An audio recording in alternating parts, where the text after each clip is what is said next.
Quero dar boas-vindas a esse novo encontro do Três na Estação, promovido pelo Sistema Florais Nosso Lar. A gente faz esse encontro mensalmente para se conectar, entrar em contato com o ritmo da natureza, o ritmo do nosso corpo, né? E prestar atenção a tudo isso que está acontecendo em cada estação. Então, hoje a Ana Lúcia Junqueira da Cunha, que é terapeuta do Sistema Florais do Nosso Lar, professora de yoga, terapeuta em várias áreas, né? Dentro da medicina chinesa, dentro da medicina indiana. Então, vai trazer hoje esse olhar da medicina indiana, né, para gente, com a mente na primavera. Passo a palavra. Obrigada, Mari. Boa noite a todos. Obrigada pela presença. E hoje eu trouxe um assunto para a gente parar para pensar na nossa mente, como que a gente consegue olhar para a nossa mente com carinho, né? E pegando o gancho da outra apresentação da Soraya, que ela falou sobre a primavera, eu vou dar só um resuminho para relembrar alguns aspectos da primavera, para ir depois entrar na, na mente mesmo em relação à mente e a estação da primavera em relação ao Ayurveda, tá? A medicina ayurvédica, que é uma medicina tradicional indiana, né, milenar. Eu me apoiei nesse livro, que é uma visão ayurvédica da mente, que é a cura da consciência. É um livro bem legal, do Dr. David Crowley. E ele, depois eu posso bater uma foto e mostrar para vocês. A escrita é bem bacana, ele estuda sobre os vários aspectos, a mente no Ayurveda, no Yoga, e é bem interessante, né? Um olhar bem interessante de como a gente pode trabalhar a nossa mente, tá? Então, a gente começa dando um início bem resumido da primavera, né? Que ela começa no dia 23 de setembro e vai aproximadamente entre o dia 21 e 22 de dezembro. É uma estação do ano considerada meia estação, porque ela vem após o inverno e antecede o verão, né?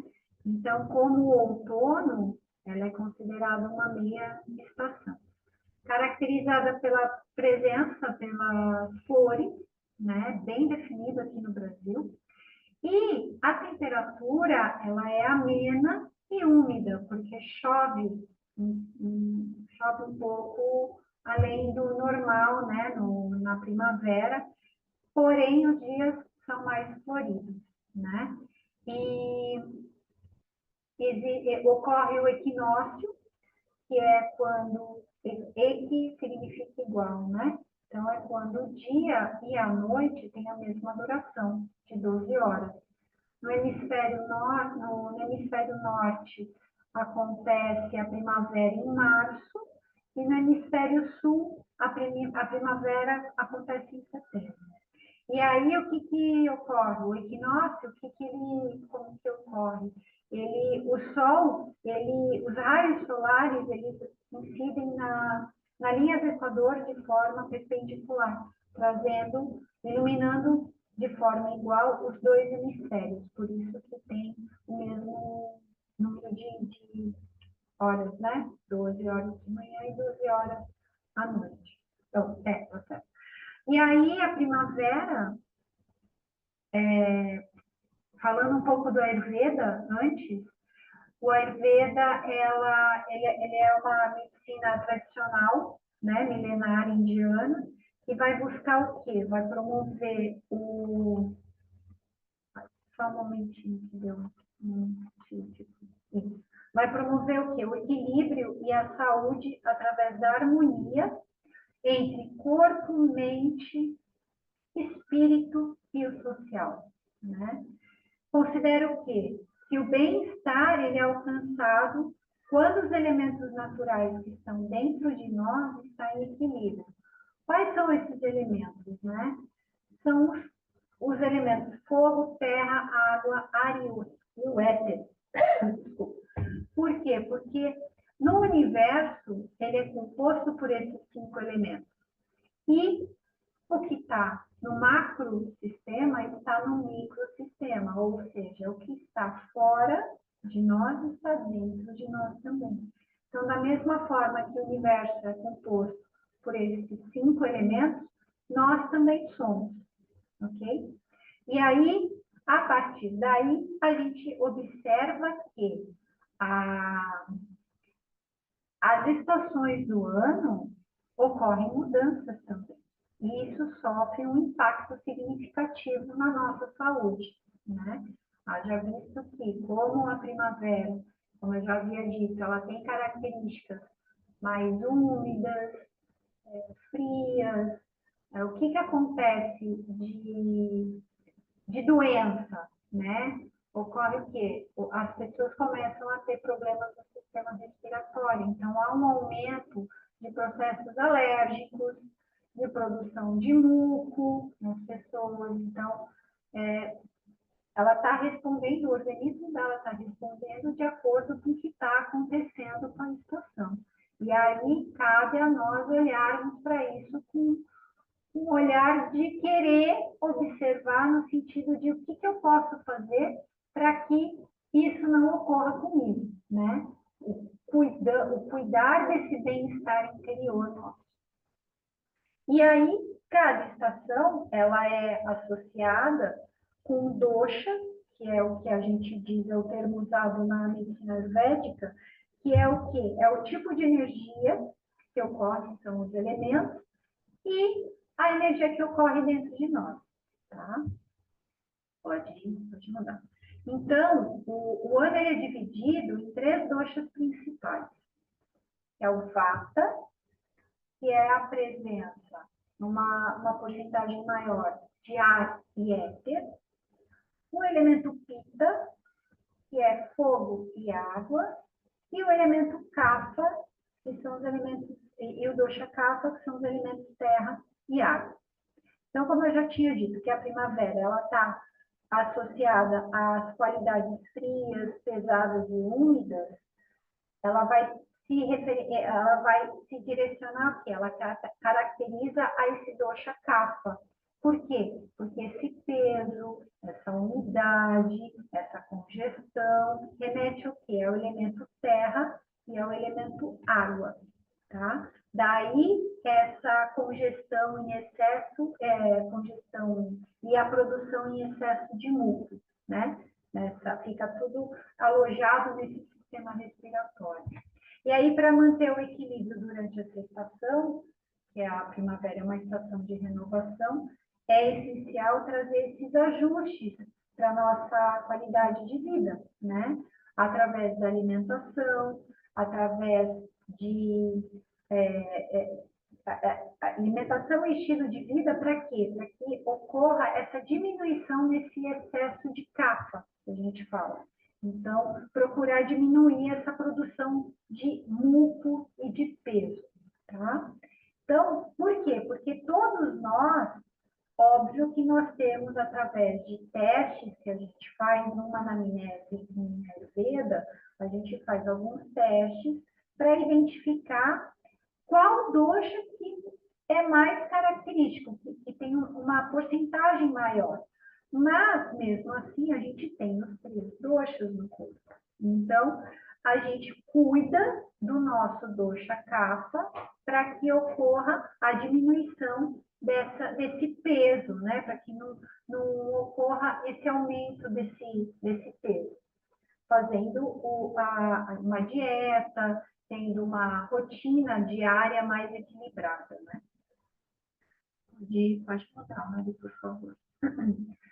Ok, né? Falei sobre o nosso corpo, uma visão geral associando a primavera com o nosso corpo, mas e aí, né? Como eu tinha dito que o Ayurveda não é cuidar só do corpo, é cuidar da mente, do espírito, do social também, como é que fica a nossa mente na primavera, né?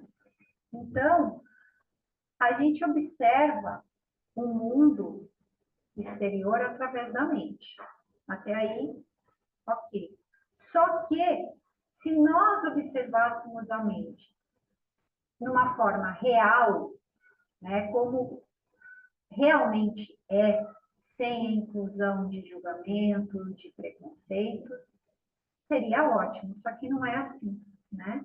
A nossa mente, ela acaba trabalhando para que nós observamos o mundo de uma outra forma, né? E aí cabe a gente entender as qualidades da mente, como que elas se encontram, tá? Então, ela apresenta 3 qualidades bem distintas, que são chamadas sattva, rajas e tamas. Sattva é eu vou resumir em uma palavra só: equilíbrio, harmonia, né? Ou seja, é quando a nossa mente está em equilíbrio. Então, apresenta o quê? Apresenta uma certa leveza, o despertar da alma, amplidão da paz, a serenidade, a gente compartilha o equilíbrio, a virtude. Então, é a mente em harmonia, né? Já em compensação, rajas é o quê? Rajas e tamas são os excessos, né? As extremidades, para mais e para menos. Enquanto rajas é a qualidade de mudança, a atividade, a agitação, é aquela busca, sempre está querendo cada vez mais. Tamas não, tamas já é o oposto, já é a inércia, o embotamento, aquela a insensibilidade, o sono. Então, são bem os opostos. Enquanto rajas seria o fogo, vamos dizer assim, tamas é o oposto, né? Então, é muito importante a gente conseguir olhar para nós, observar a nossa mente e como que ela se encontra no momento. Eu estou tranquila, estou com os meus pensamentos aparentemente serenos, eu estou dormindo bem, eu estou me alimentando bem, está tudo certo, eu estou com algum problema, alguma coisa que está pegando na minha cabeça que eu preciso resolver? Não, está tudo certo. Pelo menos da forma que eu vejo, está tudo certo. Ou não, ou eu estou muito ansiosa, estou com pensamentos repetitivos na cabeça que eu preciso resolver algum problema, eu não acho a solução, aí a minha mente está muito rajádica. Ou então o outro extremo, eu não tenho ânimo para fazer nada, nem para levantar da cama, né? Então, eu estou com muito sono, então eu preciso olhar para isso também, alguma coisa está acontecendo, tá? E aí a mente, por sua vez, ela já, como diz ali, ela é naturalmente sábia, né? É o equilíbrio, é a harmonia. Por quê? Porque ela vai criar essa lucidez, essa concentração também. E a gente consegue ver realmente o problema como ele é, né? Ou seja, a gente consegue sair da situação e olhar por cima. A gente comenta muito isso. Quando a gente está com alguma dificuldade, a gente não consegue resolver, o que a gente faz, né? Olha, sai da situação e observe, e veja a situação como um mero observador, sem tirar conclusões, sem pegar tudo para si, sabe? Ser totalmente neutro, né? Para evitar que a sua mente fique rajádica ou automática e a gente consiga observar realmente a situação como ela é. Né? E aí, como eu já tinha dito, que rajas e tamas, elas são fatores fundamentais para criar essa desarmonia. Né? Então, a mente ela fica doente através desse desequilíbrio nas agitações dos pensamentos. E aí, o que Rajas pensa, né? É a falsa ideia do mundo, é a busca constante por prazer dos sentidos.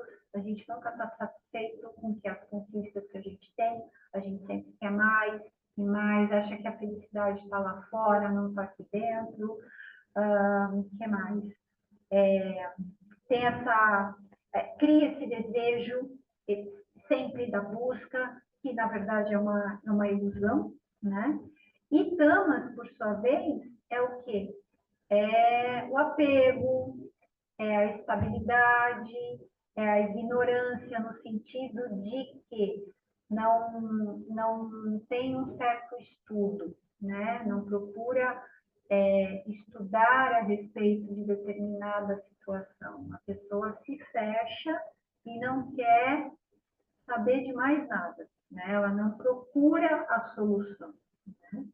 E aí, enquanto Rajas é a energia, Tamas é a estabilidade no sentido da letargia, da inércia. Né? E esse desequilíbrio desses dois é o que vai causar a doença. Então, no Ayurveda a gente diz o quê? Que 80% da causa das doenças é através do desequilíbrio da mente. Né? Então, se uma pessoa é equilibrada, está com a mente em harmonia, o que acontece? Por exemplo, a imunidade dela fica alta, não ocorre, não desencadeia uma série de reações no corpo para ir causando uma diminuição de imunidade, para ser uma porta aberta para doenças, né?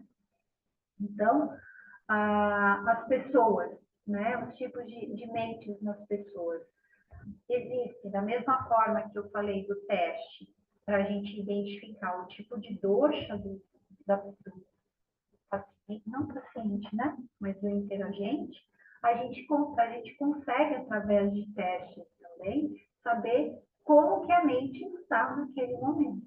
Se ela está letárgica, né, embotada, pesada, como tamas, se ela está muito agitada, como rajas, ou se ela está em equilíbrio, tranquila, serena, como tamas. E aí vem algumas características, né? Uma pessoa sátrica é o quê? Apresenta uma autoimunidade em relação às doenças, elas são mais ponderadas, elas conseguem encarar a vida com experiência de aprendizagem, ou seja, quando aparece alguma situação, alguma doença, elas procuram entender o porquê, né? Elas simplesmente elas não dão as costas para aquilo. Muito pelo contrário, elas procuram entender de uma forma que, como um observador, né? Olhando sempre de cima, né? Uma pessoa rajásica é aquela pessoa com a mente rajásica, ela tem muita energia, mas ela gasta muito e ela, de tanto que ela gasta essa energia, ela enfraquece, né? Então, ela está sempre em movimento, sempre em atividade, né? E por elas estarem com a mente muito agitada, elas ficam muito impacientes. Elas nunca estão quietas. Está sempre querendo fazer alguma coisa, né? E aí, por mais metas que elas realizem, elas nunca estão satisfeitas. Elas sempre querem cada vez mais e mais e mais. Elas sempre acham, como eu já havia dito, que está fora é o que é bom, né? Então, elas estão sempre na busca de alguma coisa. E, em compensação, tamas, que é o oposto, elas são pessoas mais reprimidas, mais quietas, não gostam de se expor, não dão muito cuidado, não tem muito cuidado consigo mesmo, sabe? Não olham para a sua saúde, não sabem lidar com os problemas, enquanto uma pessoa sátrica, uma mente sátrica, consegue olhar com outros olhos, encarando a realidade, essa não. A pessoa está basicamente não quer encarar a realidade, realmente dá as costas para aquilo. Né? E não expõe os seus problemas, para não ter que olhar para eles para tentar resolver. Então, são características bem diferentes uma das outras. Então, a gente consegue olhar para nós, para nossa mente, e tentar, pelo menos, procurar entender. Eu acho que eu estou... Como é que eu estou hoje? Eu estou muito agitada, tenho muita coisa para resolver. Vamos puxar o freio um pouquinho, vamos dar uma respirada, entender o que está acontecendo. Ou, eu estou bem cansada, não consigo pensar hoje. Não, ó, lá, não é bem por aí. Vamos olhar o porquê que isso está acontecendo, né? E aí, entre as terapias, né? Os tipos de terapias, as qualidades das terapias. Uma terapia baseada em sattva é o quê? Trabalha as qualidades da harmonia, do equilíbrio, do amor, da não violência. Estar em contato com a natureza, por isso que eu falei para ti, Márcia, né? De sair, estar em contato com o mar, ou andar numa trilha, um lugar onde você se sinta bem, para recuperar essa energia, né? Para ter essa troca de energia com a natureza, respirar energia vital, que é chamado de prana, né? Observar a sua alimentação, muito da nossa mente, do estado da nossa mente, também vem da nossa alimentação, né? Então, geralmente um regime, né, uma alimentação vegetariana, uma alimentação vegana, é uma alimentação mais leve, que leva a nossa mente a ficar mais em equilíbrio, mais harmônica, por exemplo. E musicalização, né, através de mantras, e também meditação. Já terapias rajásicas, que a gente fala, é o que vai ajudar no processo de cura para abrandar tamas. O que é isso? Uma pessoa em depressão, por exemplo, que não tem ânimo para fazer as coisas, precisa do quê? Justamente de movimento, né? Para trazer, para movimentar essa energia nela, para poder ela conseguir manifestar alguma coisa olhando para si. Né? Então, estimula, né? Desperta essa pessoa que está letárgica, ali está inerte.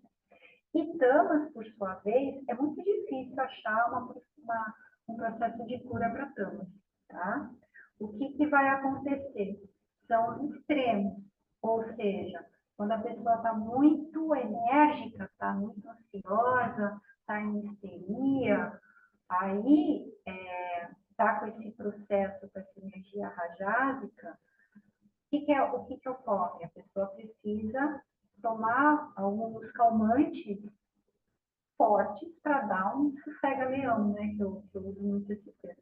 Para depois fazer o processo sátrico de quê? De começar a trabalhar a meditação, de começar a trabalhar a respiração. Porque quando a pessoa está muito agitada, a gente não consegue nem conversar com ela. Né? Então, a gente até procura falar para ela, calma, respira, pensa, mas às vezes ela está tão adrenalizada que ela não te escuta. E aí, em casos extremos, assim, realmente precisa entrar com a medicação, né? Para dar uma acalmada, para aí sim ela começar a ver sobre outros prismas, né? O que realmente está acontecendo. Pode mudar mais. E aí, a cura, né? Os 3 estágios da cura mental. Então, tem os processos terapêuticos, né? E aí, desenvolver rajas, né? Esse desenvolvimento rajásico é o quê? É você começar a trabalhar tamas. Então, é passar da inércia mental, como eu já tinha comentado, para a ação motivada pela própria pessoa, ou seja, vou fazer uma caminhada, vou começar uma atividade física. Por quê? Porque esse fogo, essa energia é necessária. Né? Então, a gente, que o fogo, ele transmuta, ele muda, né? Ele muda essa energia toda. E a ação de rajas é indicada para romper com o passado e adicionar novas energias à nossa vida. Então, por exemplo, mudar de emprego, fazer uma viagem, conhecer pessoas. Então, começar a observar o que eu posso fazer para eu sair desse estado de inércia, desse estado de embotamento, né, que me causa esse peso.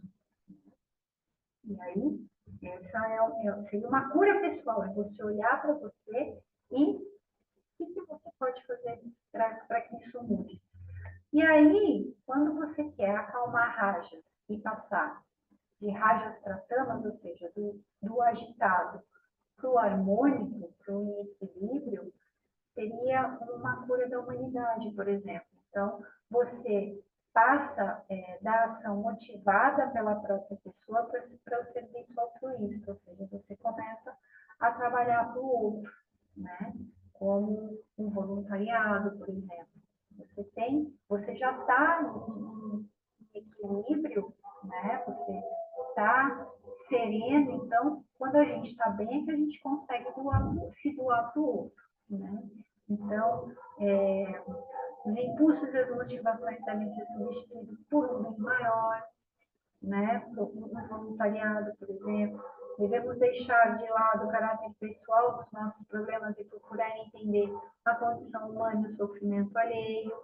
A vida cria um sofrimento para que possamos nos desenvolver espiritualmente através da caridade, por exemplo. Em compensação, quando a gente já está no estado pleno e a gente quer aperfeiçoar, aí seria uma paz universal, assim, é passar de serviço, né, do voluntariado, né, porque a gente consegue entender que a gente está nesse movimento para atingir um outro grau, né? Então, o grau pleno, de plenitude. E aí, através do voluntariado, a gente começa a ir para a meditação, para desenvolver o amor e a percepção como forças universais. A paz interior, ela se torna uma força predominante. E aí, o que a gente não deveria, né, com tudo isso? Superar os nossos sofrimentos, mas desenvolver a alegria. Não deveríamos concentrar em nossos problemas pessoais ou coletivos, mas desenvolver a comunhão e o universo superior com os poderes divinos, possamos assim nos despertar, passamos assim do despertar humano da nossa condição, no aspecto universal, e tornamos abertos a toda a vida, que é a prática universal, ou seja, parar de olhar para nós, só para o nosso próprio umbigo, e procurar praticar o bem para todos, né? Para que essa energia seja levada para todos, né? Essa energia de equilíbrio, de amor, da não violência. E aí, alguém tem alguma dúvida? Está tudo certo? Eu não estou conseguindo ver vocês, então eu imagino que está todo mundo tranquilo. E aí, vamos iluminar nossa mente? Né? Vem a pergunta. O que eu vou ensinar vocês agora? Existe o pranayama, que é um exercício respiratório, né? A gente adquirir essa vitalidade, essa energia vital para nos nutrir, inclusive do meio mais externo da nossa pele para dentro, até a nossa célula. Então, eu já ensinei em outros encontros no pranayama, no exercício respiratório, e hoje eu vou ensinar outro, que é o quê? É o Kapalabhati.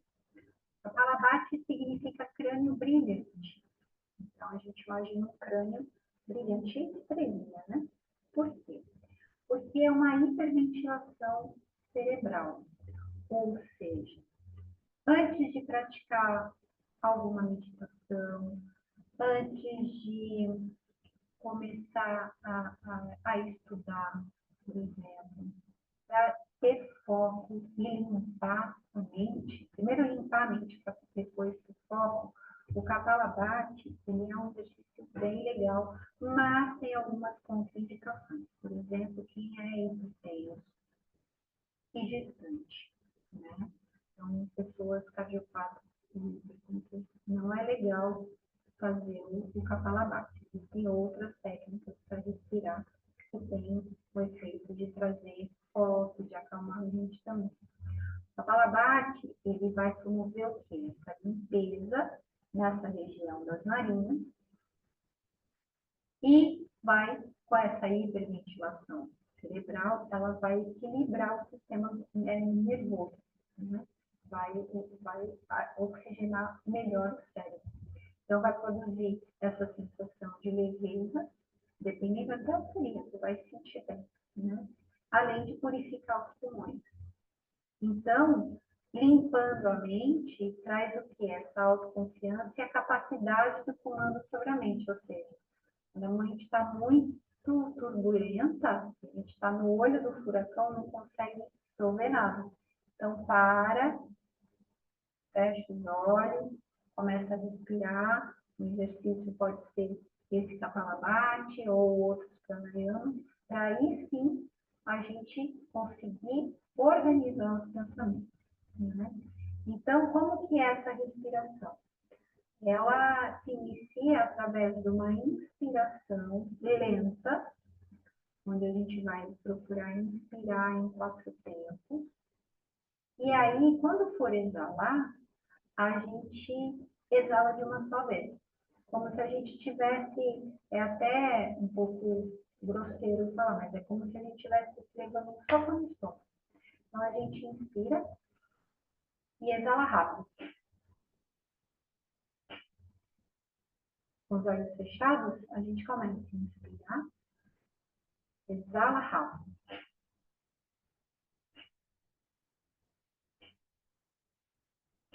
E aí, existe um ciclo de respiração, que pode ser de 10 a 20 respirações.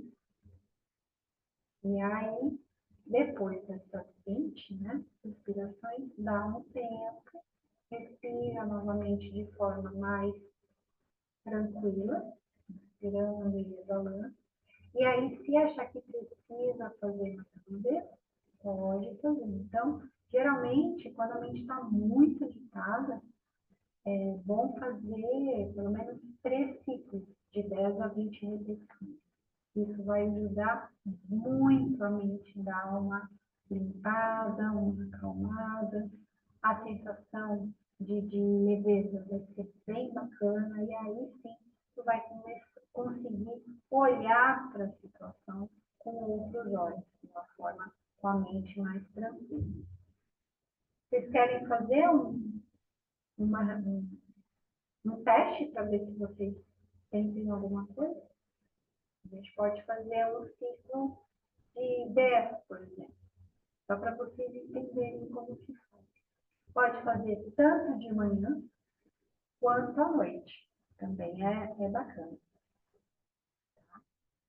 Então, a gente fecha os olhos e aí a gente inspira.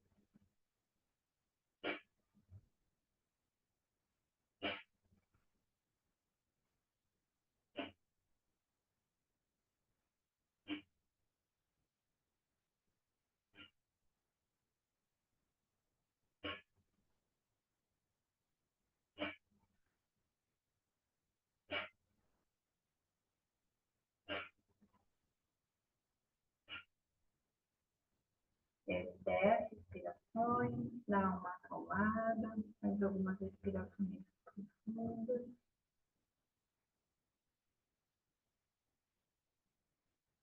Se der uma tonturinha, é normal. A gente está começando a entrar em contato com essa respiração. E aí a gente sente traz essa certa leveza para mim. Como que vocês se sentiram? Gostaram? Não é normal sentir um pouco de dor no peito? Não, então, porque tu tem o problema de pressão, né? Ah, tem, sou hipertensa, é.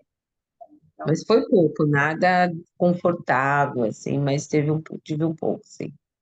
então para ti é um outro tipo de respiração, uma respiração mais tranquila. Aí, inspira em 4 tempos, exala em 4 tempos.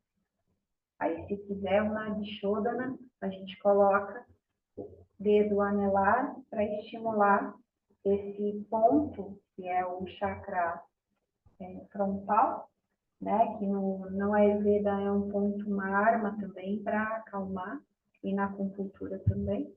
E aí, através todo o contato do dedo anelar com esse ponto, a gente tapa a narina direita e inspira através da narina esquerda Sim. em tempo, aí fecha a narina esquerda e exala pela direita. Tá. E aí, inspira pela direita, Exala pela esquerda. e exala pela esquerda. E esse é Tá. um ciclo. Você pode fazer 5, 10, 20. Quanto mais você se sentir melhor, pode fazer. Então, para ti é melhor esse, né? Porque é uma relação muito forte. Né? E aí, alguém mais quer comentar? Sentiu? E aí eu trago um pensamento, né? Do Buda, dizendo o quê? É bem conhecido esse pensamento. A mente é tudo. O que você pensa, você se torna, somos moldados por nossos pensamentos. Nós nos tornamos aquilo que pensamos. Quando a mente é pura, a alegria segue como uma sombra que nunca vai embora. Não habite no passado, não sonhe com o futuro. Sempre a mente no momento presente. Ou seja, ter sempre esse cuidado para que a nossa mente sempre esteja em equilíbrio, estando presente, procurando observar a situação como realmente é, livre de julgamentos, livre de preconceitos, procurar estar em verdade e não pegar tudo para si, né? Observar a situação como realmente ela se encontra, né? Saindo da situação e observando e vendo como um observador, livre de julgamento.